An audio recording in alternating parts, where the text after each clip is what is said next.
Hey guys, this video is on the Mazda CX5 about if you have lights on the dash or DPF light and they're not going away, you could have the traction control light as well, just different lights, and the car's on limp mode. Gearbox starts to play up. That's only because it's on limp mode. So I'm going to show you a quick fix to these. These are very common on these CX5, especially the diesel ones. This is an early model CX5. This is a 2012, so one of the first shapes. And my car doesn't do it anymore. It used to do it, but I've fixed the problem. I'm going to show you guys how to fix that as well. It used to flash the DPF light, or used to hold it there.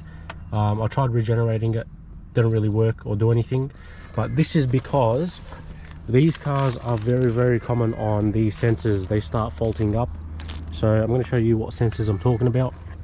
So if you look at the engine here, sits right on top, very easy access. This is your DPF sensor. This is very common to fault up. And then right next to it, this sensor here, this is your exhaust temperature sensor. That will light up all the traction control. That's going to put it in limp mode, things like that. DPF sensor, that's going to show that DPF light, and it might also put it on limp mode. So you can, you know, try to do the regeneration, but it won't do anything because that sensor's faulty. And like I said, they are very common on these cars. These are the new sensors, how they look. The old ones used to look like this. They used to be plastic. So if you do have that old one, that definitely needs to be changed. But that being said, these sensors do still fault up whether they're new or old. So that is a great way to fix the car. If you do change them and you don't have a scan tool, just unplug the battery while you're doing it.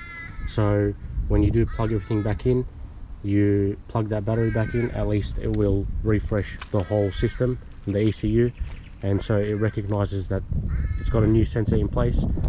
Now what happened with this car was, I started it, it still showed me the same issues, but I did take it for a spin for about 5-10 minutes, brought it back, switched it off, and when I did turn it back on, everything disappeared.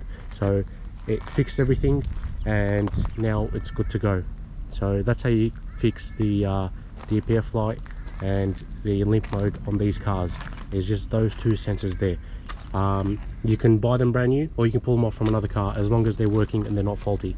So yeah, thank you guys for watching. Hope you enjoyed.